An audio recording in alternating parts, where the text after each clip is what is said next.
Yeah, I got plenty of pants. Are you okay? I think I'm okay. Okay. Figure it out. Yes. Good to see you.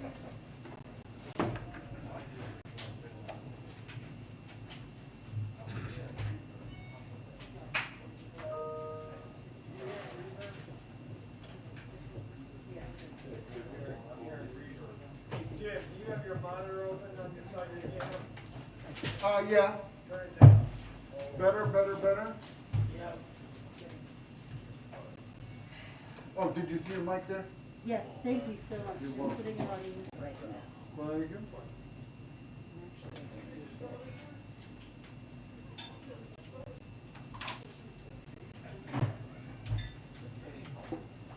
Caesar, where you at? Oh! He's standing up. Can't you see him?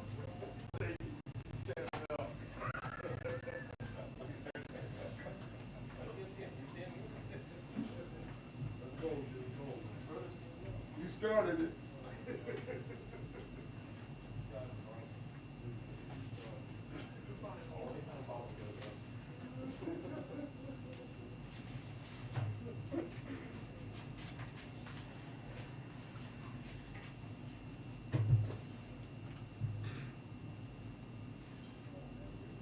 Christy, quick level, please. Testing 1, 2, 3, 4, 5, 6, 7, 8, 9, 10. Testing 1, 2, 3, 4. Is that okay? Yeah, I think so. You need more? No, I think I'm good. Okay, great. Thanks.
All right.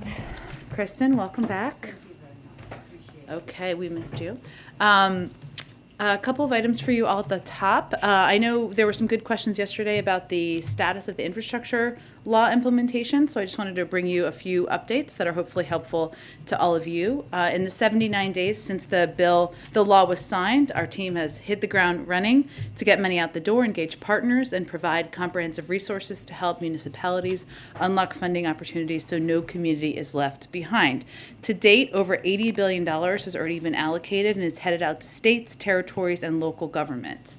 That includes over $50 billion to states for highways and roads, $14 billion for 500 Army Corps projects, over $5 billion to states for bridges, over $7 billion to states for water infrastructure, $3 billion to repair and rebuild over 3,000 airports, $1 billion to support Superfund cleanup to 49 sites, and $239 million in port infrastructure development grants. And this is just the beginning, and we'll do our best to provide you all updates and hear on the status of these funds being allocated.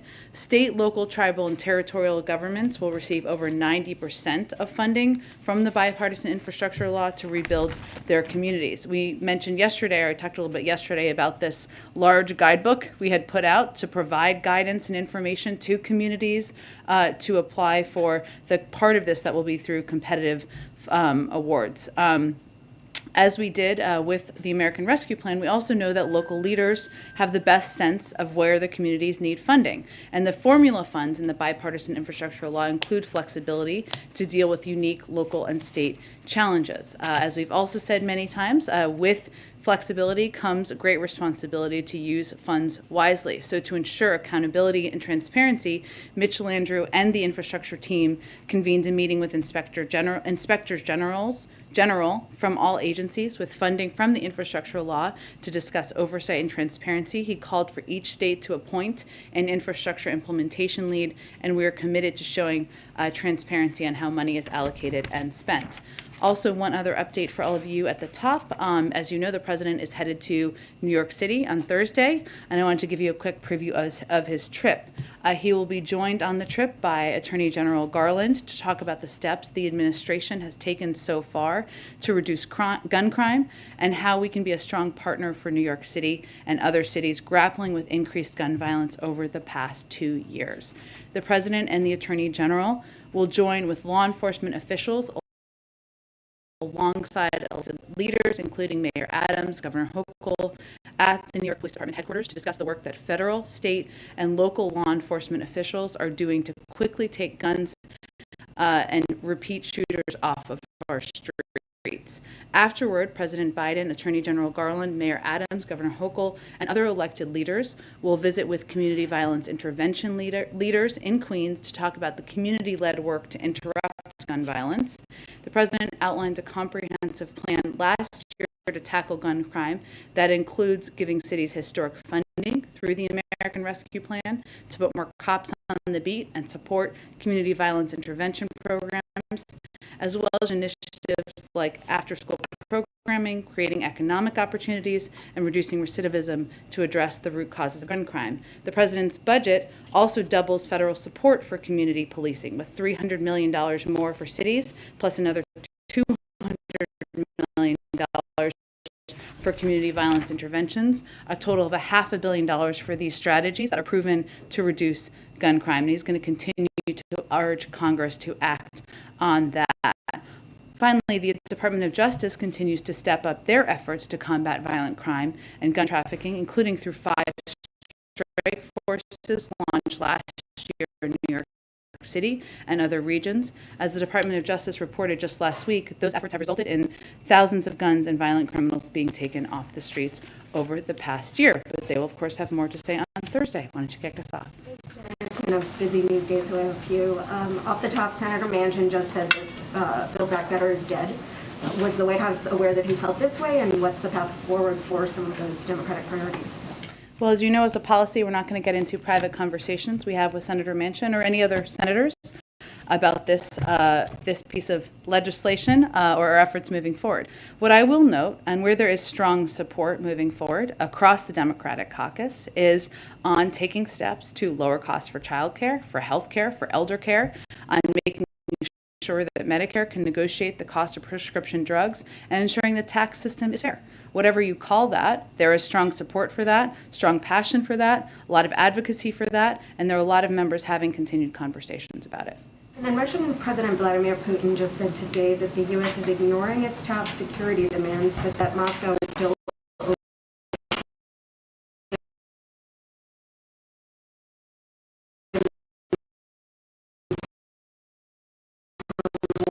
talks.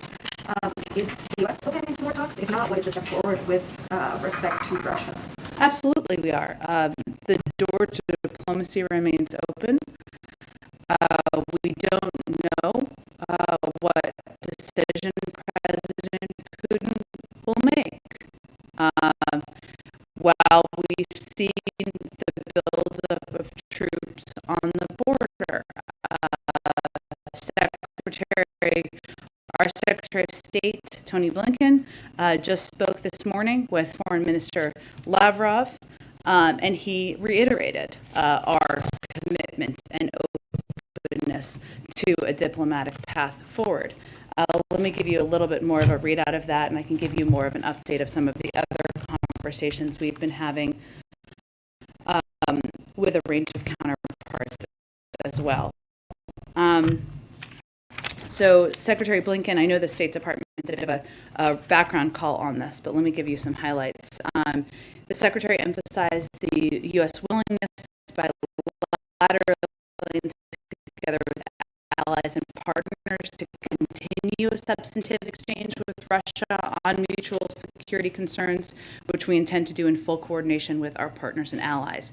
He reiterated the United States' commitment to Ukraine's sovereignty and territorial integrity, as well as the right of all countries to determine their own foreign policy and alliances. He also urged immediate Russian de-escalation and the withdrawal of troops and equipment from Ukraine's borders, and was clear that further invasion of Ukraine would be met with swift and severe consequences, and urged Russia to pursue a diplomatic path. Our National Security Advisor, Jake Sullivan, also met with his German counterpart today as part of our regular consultations with our allies and partners. But certainly the door to diplomacy remains open. As we've said many times, de-escalation will of course make that diplomatic path easier moving forward. And then one more on HHS. Last week there was a GAO report warning that HHS may not be prepared for a future pandemic and that it had fallen short in a number of ways. So does the president still have confidence in Secretary Becerra, and has he talked to him about any changes he might want to see at HHS or about his leadership of the department?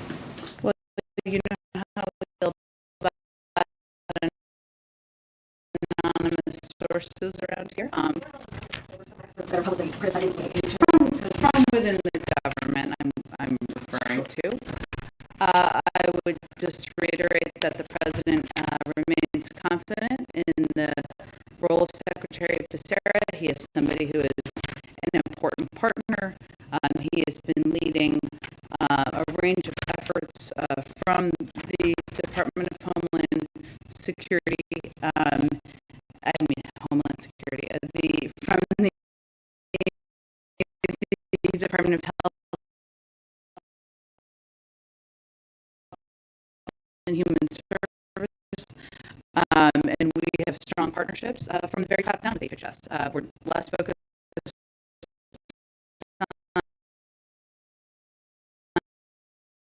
on not at all focused, I should say, on palace intrigue as much as we are on vaccinating more Americans, fighting the Omicron surge, expanding testing capacity, and getting more therapeutics out to the American people. And that's how we believe we and the leadership of the cabinet will be judged. Go ahead. A couple of follow-ups here. On Ukraine, we've seen some of the major European allies talking directly with Putin. Emmanuel Macron has spoken with him twice. The Italian Prime Minister has spoken with him. Boris Johnson is now traveling to Ukraine. Why not have the president have take more direct involvement like some of these other allies are? The president remains certainly open to that if there's a determination that that is the appropriate and most constructive step moving forward. We also have a very active and engaged Secretary of State who has had a number of conversations with his counterpart, including this morning. And that's the channel that those conversations are happening through at this point, as well as at many other levels, I should say. And on the question about Senator Manchin, he also said that no one's reached out to him. He hasn't been having talks about trying to do this in chunks, as the president has suggested maybe the path forward. Why not? I'm not going to outline from here conversations that we are having with a range of senators, and a range of senators are having with each other. But I can assure you we've been in touch with and with every member of the Democratic caucus. And just some housekeeping on the Supreme Court pick. The Times is reporting that Doug Jones will be the Sherpa on the Hill. Can you confirm that and talk about that decision? I don't have anything to confirm yet at this point about what the team will look like that we bring in, as has been done historically, to help Sherpa through our nominee whenever that person is selected. I can reiterate that we intend to have that team in place before the president makes a selection, and that team will be more than one person.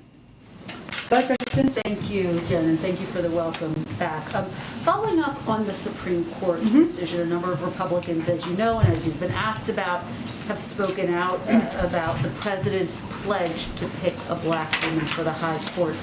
How do you respond specifically to Ted Cruz, who overnight called it offensive to black women that would make that pledge? Well, here's what I would say first. Just over a year ago, the previous president also promised to select a woman for the Supreme Court. Not only were there no complaints about choosing a nominee from a specific demographic from the same corners, but there was widespread praise of now Justice Barrett on those grounds, with Republican lawmakers widely highlighting that they thought this was positive for women in America. So take Senator Cruz himself. He had no objection to Donald Trump promising he'd nominate a woman in 2020. Repeat, no objection at all. In fact, he praised her on these grounds. The nominee. During her confirmation hearing, Senator Cruz said, quote, "I think you're an amazing role model for little girls. What advice would you give little girls?" When President Reagan honored his campaign pledge to place the first woman on the court, he said it symbolized the unique American opportunity. There is no outcry around that. The president's view is that after 230 years of the Supreme Court being in existence, the fact that not a single black woman has served on the Supreme Court is a failure in the process, not a failure or a lack of qualified black women to serve as Supreme Court justices. And broadly speaking, we just heard from the president on how he is viewing this pick. He says he's taking the advise and consent law very seriously. Yes. Of the Senate. If he thought, and I know you've been getting questions around this, but just to kind of put a fine point on it, if he thought that a nominee could get more Republican support, how would that weigh on his decision making? I talked with him about this exact question this morning because I know a lot of you are asking about it. And what he reiterated to me is that his focus is on picking the person who is eminently qualified, who is ready to serve and prepared to serve in a lifetime appointment to the Supreme Court, not in navigating the legislative process. Just yesterday, on a different topic, HBCUs, a number of them have gotten more bomb threats. Today, yesterday said that the bomb threats were disturbing. Can you update us on what, if any, more information the White House, the president has about these potential threats? And is there a concern that it is in fact linked to Black History Month? Well, we don't have an assessment at this point. We are continuing to evaluate. Our Homeland Security Advisor here in the White House, Liz Sherwood Randall, is providing regular updates to senior staff, to the president as well, and he certainly is aware of the latest instance of bomb threats, not just yesterday, but also those this morning. Let me just reiterate that we condemn these disturbing threats, and our thoughts are with the students, faculty, and staff of these storied institutions. We have been long supporters and have made historic investments in HBCUs and deeply value the significant role they continue to play in advancing opportunity for Black students across America.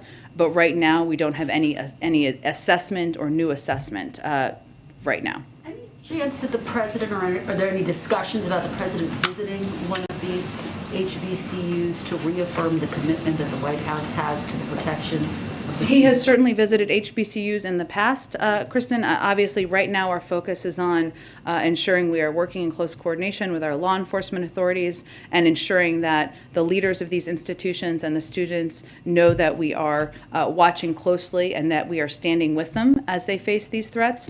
But I don't have any trip to predict at this point in time. Follow on that, please. I'll go to you next April. Let me just finish, Kristen. Really quickly. Go ahead. Tomorrow's the one-year anniversary of the Family Reunification Task Force. As you know, Secretary Mayorkas has told NBC News that the White House is 100% supportive of permanent legal status for families separated at the border. Is that a true statement? Is that fair? We stand by Secretary Mayorkas.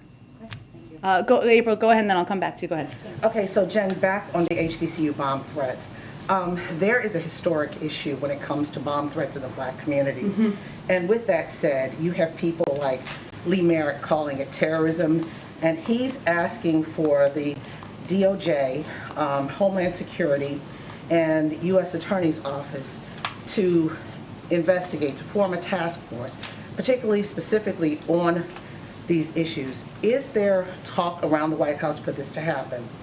Well, what I can tell you, April, is that we take these threats incredibly seriously. That, again, our Homeland Security advisor is in close touch with law enforcement authorities at a federal and local level, and we are assessing what we think the origin, the reasoning, the motivation behind it is. We don't have an assessment of that quite yet, and I don't want to get ahead of that process, but we absolutely are behind these HBCUs. We are want to make very clear that we take these threats seriously and we deeply value their contributions, but it's important for law enforcement authorities and others to make an assessment before we make any determinations about next steps. And does the White House see the irony in this moment with these continued bomb threats of HBCUs, particularly as much of the power structure up and down Pennsylvania Avenue are graduates of HBCUs, starting with the Vice President, Howard University, Cedric Richmond Morehouse, Joyce Beatty, the head of the CBC, Central State, the House Whip, James Clyburn, South Carolina State. So is there irony in this moment? I'm not sure I would call it irony, April, but I would say that it is scary, it is horrifying, it is terrible that these students, these faculty, these institutions are feeling under threat. Now, again, we don't know more details at this point in time, and I don't want to get ahead of law enforcement authorities, but certainly, given the history you referenced, this is something we're very mindful of, and that is why we're so focused on providing regular updates and seeing what our law enforcement team assesses. And lastly, on the policing executive orders, Reverend Al Sharpton says that there's now a move to break apart the George Floyd Justice and Policing Act for standalone pieces that could possibly go up for a vote and one way or the other pass or fail. And they're doing that because the executive orders don't have as much teeth as a law. What do you say to this effort to break apart the George Floyd Justice and Policing Act and make each portion a standalone bill?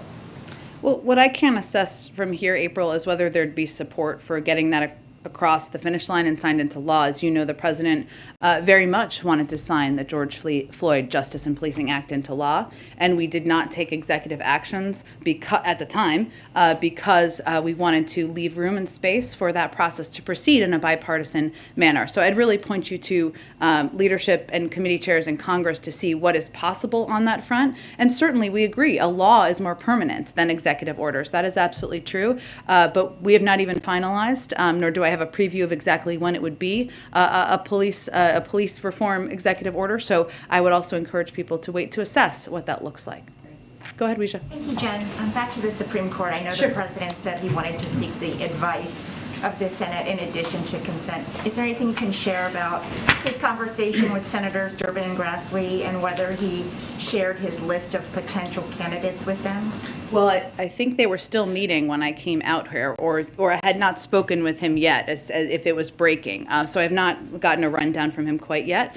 I think he wanted to have an open and engaging conversation with them. In terms of what specific information he shared, I think it was more of him looking to listen to them and hear what they had to say about there are a range of names, a range of candidates out there, but also look to them for their advice and their counsel. As we've noted before, Senator Durbin has been through 7 confirmation hearings for Supreme Court justices. Senator Grassley is certainly a veteran of these committee processes. The president takes his role seriously, and as he said today, and as you referenced, takes the role of consent of the Senate seriously. But I don't think we're going to read out too many specifics other than to say he was looking forward to having an engaging conversation. And since Justice Breyer announced his retirement, has the president spoken personally with any of the candidates who he might be considering? We're not going to give a process update or assessment from here, just as a policy. But I can tell you that what we're focused on now is obviously the president is continuing to consult with leadership in Congress, as was evidenced by this morning. He'll do more of that this week. There's obviously an ongoing process as we look to name and nominate a Supreme Court justice before the end of this month, as is related to Mary's earlier question. We'll also be announcing soon a team that we will be bringing in from the outside. So there are a number of steps that are happening at the same time, but we're not going to be going into specifics of confirming the internal processes. You mentioned just a bit ago that he is looking forward to someone who will obviously serve for a lifetime. Will age be a factor as he considers who to nominate? So whoever it is can have a longer imprint on the court. I'm just not going to get into more specifics of what he's looking for. I mean, I think the president outlined when he spoke earlier that he's looking for somebody who's qualified, who's eminently qualified, who's prepared to serve in this role. There's a range of candidates he's been reviewing bios of for some time now, but beyond that, I'll let him speak to more specifics. Thank you. And then one more question on Russia. How soon could the U.S. move troops to the eastern flank? And just to clarify, when the president said it will happen in the near term, did he mean troops that are already stationed in Europe, or would some of those troops be the ones based here at home? Well, I think we've said previously that there's NATO troops, of course. There's 8,500 of them that we've committed to the NATO effort. That would be a decision made by the alliance. Some of those troops are in the United States, some are in Europe. I don't have anything to preview for you in terms of any additional troops. Obviously, there are troops currently that are stationed in Eastern European countries. Some of those troops, of course, are not, many of them are not under the NATO alliance, but I don't have anything to predict for you at this point in time. Go ahead. Thanks, Jen. A couple quick ones on Supreme Court first. Last week, I know you said you'd look for an answer on whether you thought the Vice President could break a tie on the Supreme Court vote. Have you guys come to a determination on that? So the Vice President has been the tie-breaking vote for a number of judicial appointments or nominees in the past, but our intention is, of course, to get broad support for an eminently qualified nominee. In the Oval, the President evoked the Ninth Amendment as he was talking about the qualifications he's looking for a judicial nominee. In the past, in committee hearings, he's certainly brought that amendment up in the context of abortion rights. Is it a fair reading that that is what he was specifically saying that he was looking for from a candidate here? I'm just not going to give any more detail on any qualifications he's looking for at this point in time. I'm sure we'll have more conversations about that in the days ahead.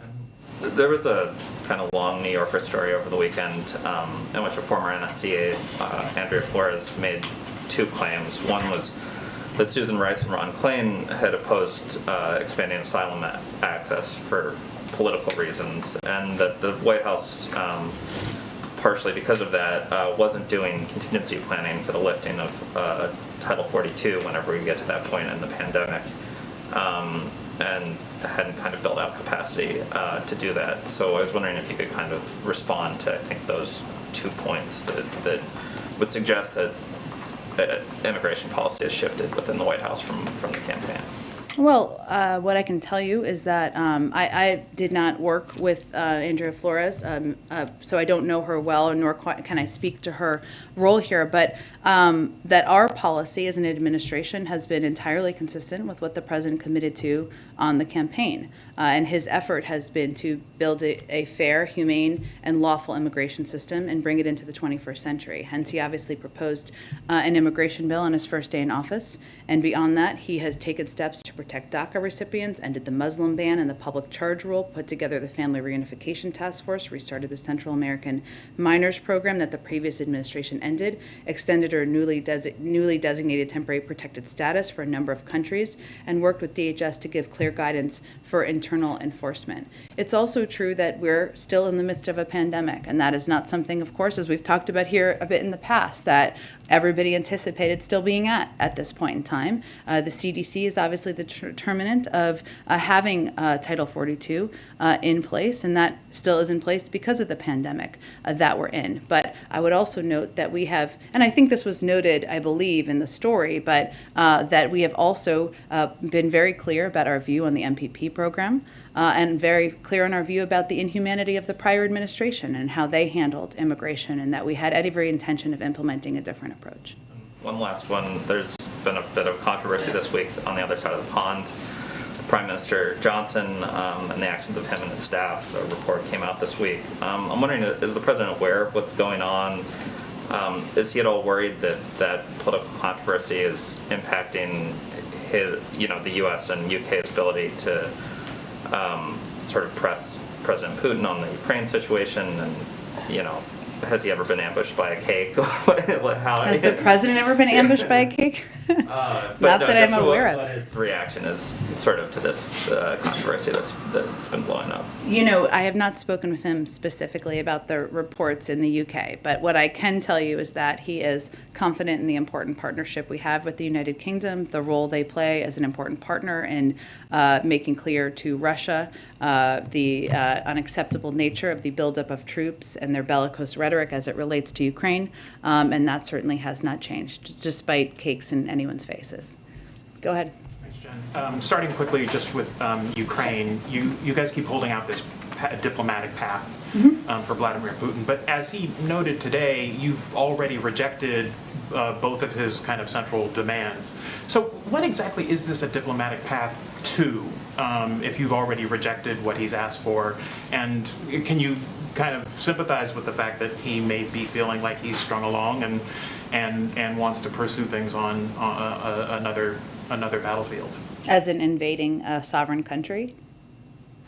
Should be the alternative, right? Right? Is that what you're saying? Okay. Perhaps. Well, here's our view. We don't know what President Putin is going to do. And it is our responsibility to, and it's an imperative, to keep the door to diplomacy open. That does not mean that we are going to not stand by our own values, which includes our belief that, and the belief of NATO countries that it should be up to NATO members to determine who is able to join NATO, and that the door to that should be open. So if that is one of their claims, we have reiterated the same thing privately that we have reiterated publicly. In our view, do we have sympathy? I mean, this is, Secretary Blinken has used some of these analogies in the past, but when the fox is screaming from the top of the henhouse that he's scared of the chickens, which is essentially what they're doing, that fear isn't reported as a statement of fact. And as you watch President Putin screaming about the fear of Ukraine and the Ukrainians, that should not be reported as a statement of fact. We know who the fox is in this case. We have seen the buildup of troops at the border. We have seen them move troops to Belarus on another border. And our role in the United States is to work with other countries around the world to keep that door to diplomacy open, because certainly all of our preference is to de-escalate and to prevent an invasion from happening. But that is up to President Putin to make that decision. Do you think a possible end game here could be just mutual de-escalation and then live to de-escalation in what regard? Mutual de-escalation. Tell me what you mean by that. I mean, I suppose it's up to you to define, but I mean, you guys have asked for him to move troops back from the border. But here's what I'm getting at. We are it's a mistake, I would say, to define things by the terms that President Putin is defining things. This is a country and a leader who has used chemical weapons, who has invaded multiple countries in the past several years, who has taken aggressive steps on the global stage on many occasions. So when we talk about mutual de-escalation, Russia has 100,000 troops on the border. They are the aggressor. We are working with NATO countries to make sure they feel secure in this moment.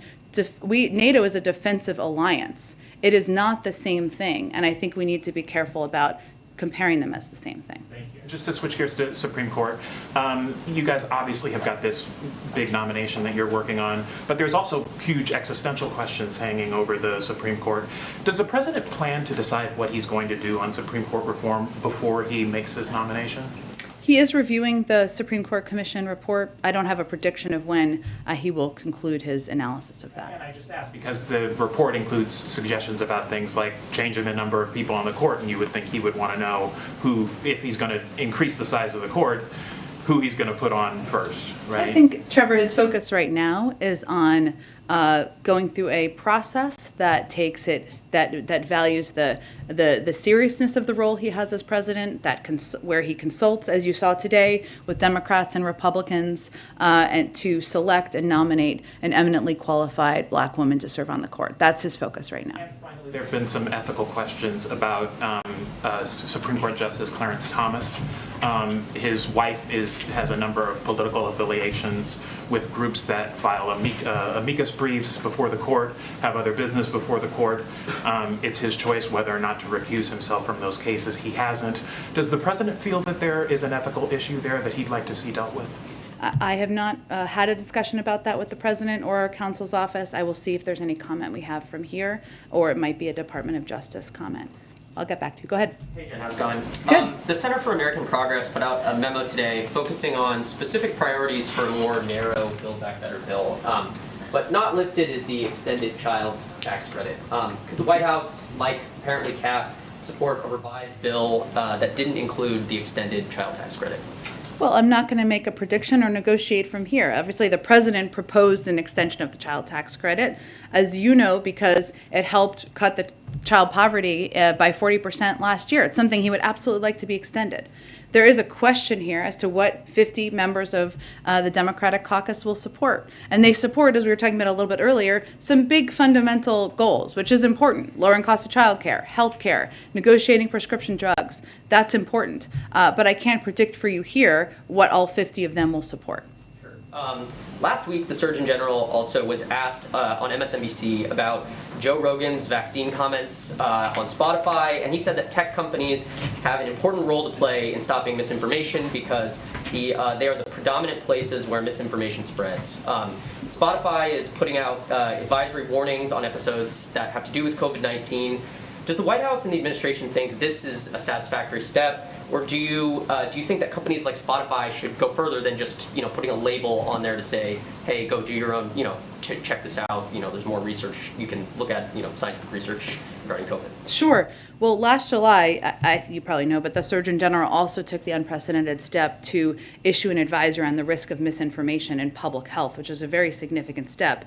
And amid that, he talked about the role social media platforms have. So our hope is that all major tech platforms and all major news sources, for that matter, be responsible and be vigilant to ensure the American people have access to accurate information on something as significant as COVID-19. That certainly includes Spotify. So this disclaimer, it's a positive step, but we want every platform to continue doing more to call out mis and disinformation while also uplifting accurate information. I mean, look at the facts, right? You are 16 times more likely to be hospitalized if you're unvaccinated and 68 times more likely to die than someone who is boosted if you're unvaccinated. That's pretty significant, and we think that is something that unquestionably should be the basis of how people are communicating about it. But ultimately, our view is it's a good step, it's a positive step, but there's more that can be done. And I have another tech question for you, which Sure. is, there have been some recent reports that the White House is planning to issue a series of executive actions on cryptocurrencies in the next few weeks. Can you give a timeline on when those are coming and what actually might be in those executive actions? I would have to check with our NEC team on that and see if that's something that is coming down the road, but I will check and see if there's anything to predict for you. Go ahead, Brian. Thanks a lot, Dan.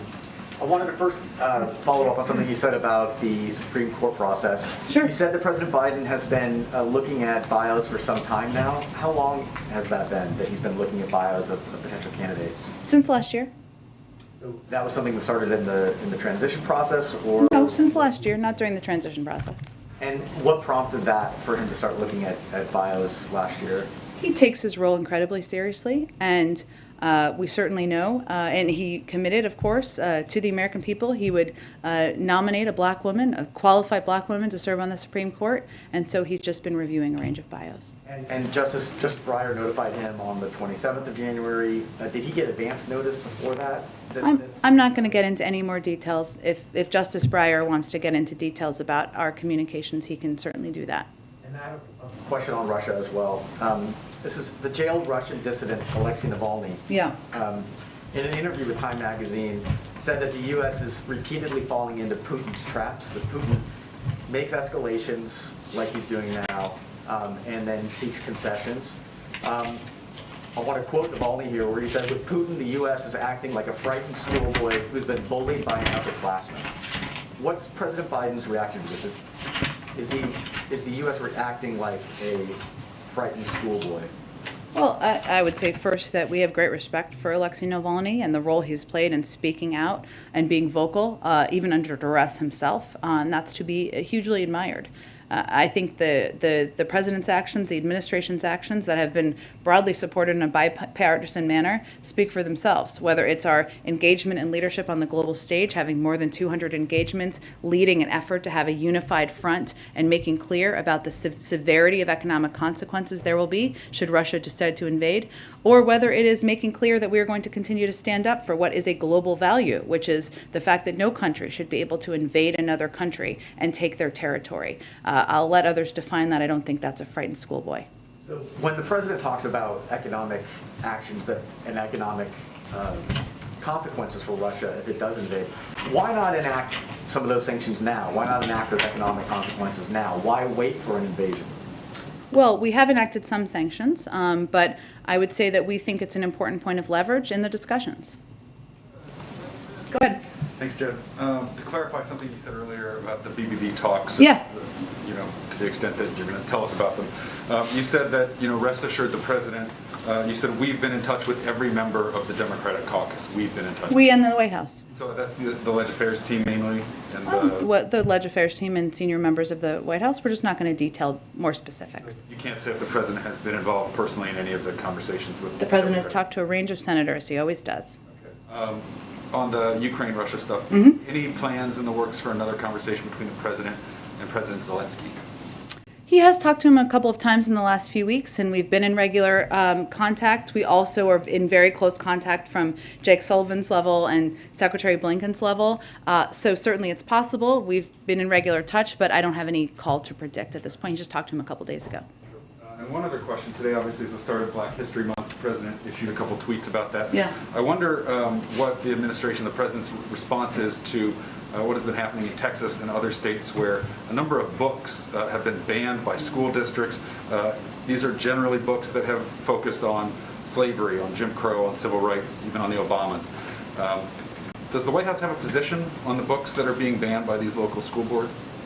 I have not discussed this with the president, but I can tell you that as an administration, we believe in the freedom of speech and expression, and certainly we have never been advocates of preventing people from understanding and reading history. And does the president plan to do more to recognize, commemorate Black History Month this month? Absolutely. Let me see if we can get you some more details. Go ahead. Good afternoon, Jen. A couple of questions for you. Back to the Supreme Court. Sure. How will the debate over abortion shape the president's selection process? The president is going to select an eminently qualified black woman to serve on the court, and he's going to do that through consulting with a range of members of Congress, through outside experts, and obviously through engagement with them directly. But I don't think I'm going to give you more specifics from here. Will that person have to be pro-abortion? I think somebody asked a similar question. I'm not going to outline litmus tests from here today. Following up on that, the president has said in the past he does not believe that life begins at conception. When does he believe it begins? You know the president's position. He believes in a woman's right to choose, and he's spoken to this in the past. So, and I know you ask this every time you come in here, which is you're absolute right. But I don't think I have anything new to reveal for you. The question is, when does he believe life begins? And it's central to the debate over the question of a baby's viability. And pro-life Americans, don't you agree, should know where the president stands in his thinking on this? It's a fundamental question. The president believes in a woman's right to choose. Go ahead. I think we're going to move on unless you have another question. Go ahead.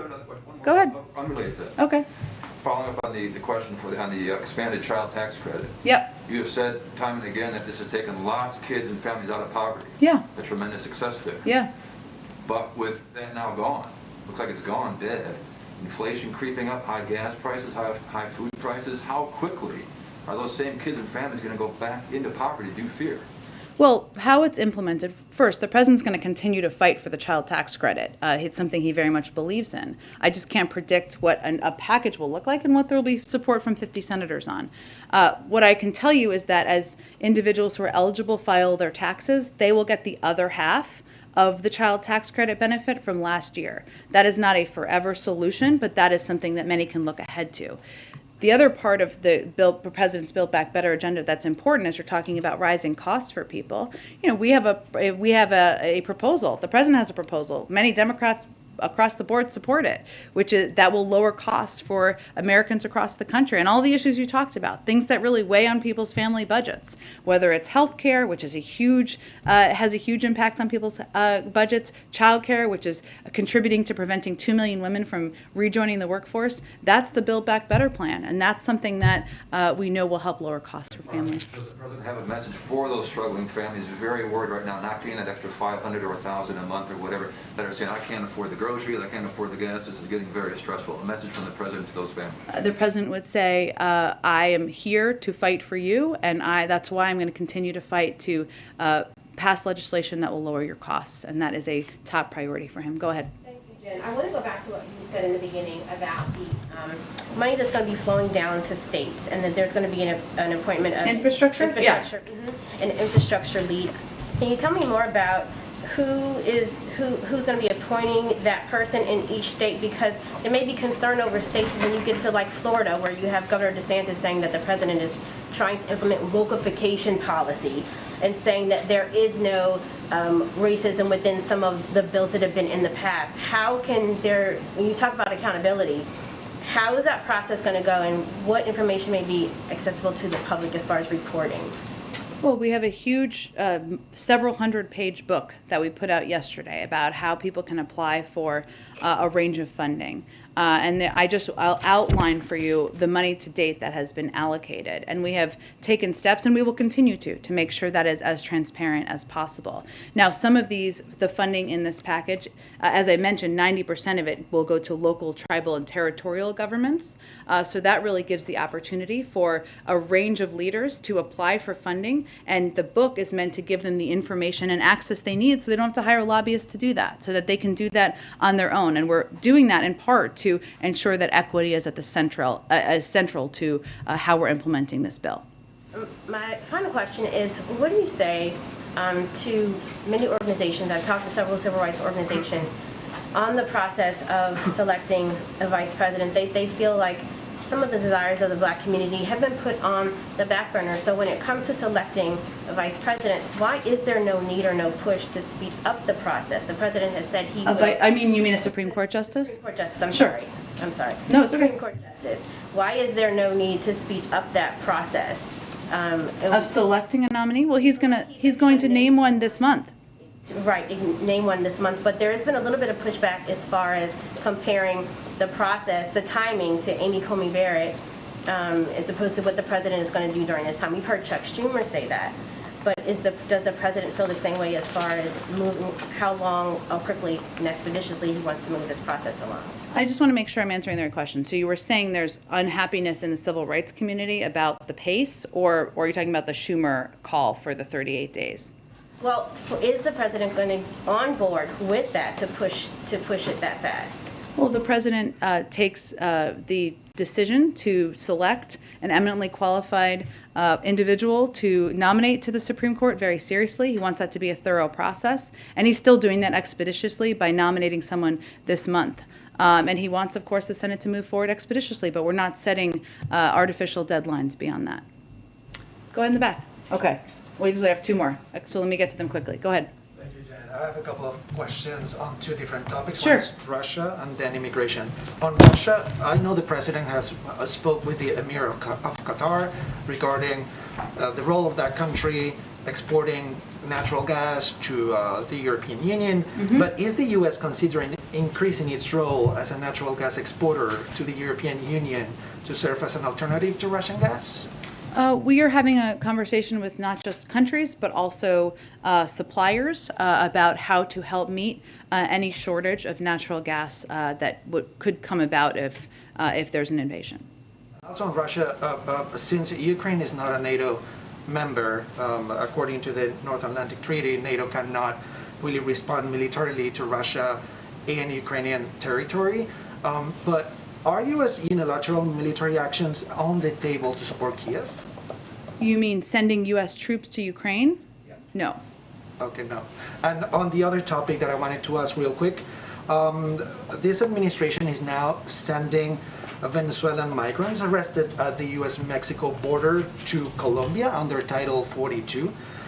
What agreement has been reached with the Colombian government? Is it similar to the MPP with Mexico? Well, I think what we tried to do from the beginning is ensure that for Venezuelans who were coming from a third country, right, that they were able at some point to return to that country. So in this case, pursuant to Title 42, we began repatriating Venezuelan nationals who had attempted to unlawfully enter the United States to Colombia, where they had previously resided. So it was, a place where they had been living before. Flights to Colombia with Venezuelan nationals who have legal status are expected to take place on a regular basis and will be operated by U.S. Immigration and Customs Enforcement. Of course, that requires agreement with the government. When did that started, and how temporary is that supposed to be, this program? Well, it's just starting now, and I'm sure I can get you a timeline of when it actually started to commence. Is there a deadline until when this will be implemented? I don't believe we've set a deadline, but I can get that information for you as well. Go ahead, last one. Thank you, Jen. One on the Supreme Court and two on COVID, if you'll indulge me. Sure. First on the Supreme Court, does President Biden have plans to talk to Senator McConnell at all today or this week? I expect he will have many more consultations with Democrats and Republicans. I don't have anything yet for you at this point, but hopefully we'll have more in the next 24 hours. Two quick ones on the pandemic. First of all, I was wondering if you'd be able to provide an update on the free mask program that the White House was doing. Just curious if there's an update on how many of the hundreds of millions of masks have been distributed already, and also, is there a way for Americans to know, if there are masks in their area, if they've been delivered to their area at pharmacies, just sort of when they know that they can go find them in their area? Sure. So we just announced this last week, but we've already cranked up our shipments. We've shipped 100 million N95 masks so far, which is incredible progress. They're available at thousands of locations around the country. The initial wave of health centers are for people who are looking to see if they're available near them, is available on the Health Resources and Services Administration's website. And the program, we're working to expand it to make it available across all health centers over the coming weeks. And lastly, one from a colleague who couldn't be here. At News Nation, they reported hearing from people who signed up to receive the free COVID tests through the website, the government website, but they had issues where either the tests were shipped to the wrong address or they never received a confirmation email. So what should people do in that case? Is there a way for them to rectify that? Does the White House have like a response team in case somebody never gets a test that they ordered or anything like that? Yeah, there's a help component on the website. Hopefully it should be easy for people. There's also a phone number. I'm sure we can get that to you after the briefing as well, that people could call should they have any concerns. I will note that we confirmed last week that 60 million tests had been ordered as of then. I don't have an updated number. Tens of millions of tests have gone out the door and reached the right doors. I think that's the vast majority. That is earlier than we were scheduled and were planning to get those tests out the doors, but we can get you the phone number and you can publicize that in your publication. Thanks, everyone. Can you make sure we all get a list of what's going on for Black History Month? Sure. Thank you.